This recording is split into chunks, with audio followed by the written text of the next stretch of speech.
कृष्णम वंदे जगद्गुरुम जीवन सुरताल से राजेंद्र अग्रवाल आप सभी का स्वागत करता है। आइए एक नई कहानी कर्म के नाम से शीर्षक है। आप लोगों को निश्चित रूप से पसंद आएगी। कमेंट बॉक्स में क्या पसंद आए आवश्यक रूप से लिखें। जो लोग चैनल पर पहली बार हैं निश्चित रूप से सब्सक्राइब करें, जो आपको शानदार जानकारी समय पर मिलती रहे। तो आइए बढ़ते हैं कहानी की ओर।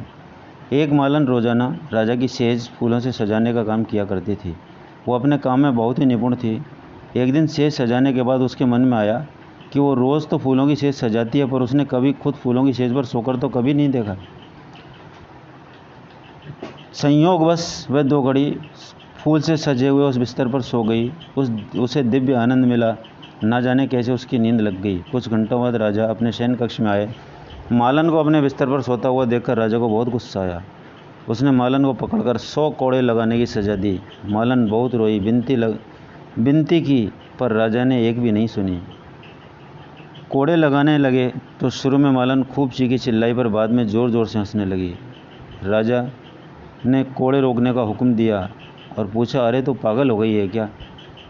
हंस किस बात पर रही है तो? मालन बोले, राजन मैं इस आश्चर्य में हंस रही हूँ कि जब 2 घड़ी फूलों की सेज पर सोने से 100 कोड़े हैं तो पूरी ज़िंदगी हर रात ऐसे बिस्तर पर सोने की सज़ा क्या होगी?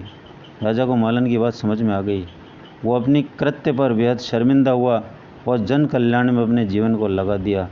तो दोस्तों याद रखें, कर्म हम इस लोक में करते हैं, सज़ा हमें परलोक में भी भुगतनी पड़ती है, इस लोक में भी भुगतनी पड़ती है, और कर्म का पुरस्कार निश्चित रूप से तय है। इसलिए कर्म का जब फल मिलना ही है और हमें फल अच्छा चाहिए, तो इसके लिए निश्चित रूप से यह बात तो तय है कि जब फल अच्छा चाहिए तो कर्म भी हमको अच्छे ही करने पड़ेंगे। कर्मण्येवाधिकारस्ते मा फलेषु कदाचन। कृष्ण भगवान का कितना शानदार स्लोगन है, जिसको यदि आप गहराई से समझें तो शायद कभी भी बुरे कर्म करने की हिम्मत भी नहीं करेंगे, क्योंकि भगवान स्वयं कहते हैं कि मैं कर्म का साक्षी हूँ, कर्म के फल पर मेरा अधिकार है, कर्म पर मेरा अधिकार नहीं है। इसलिए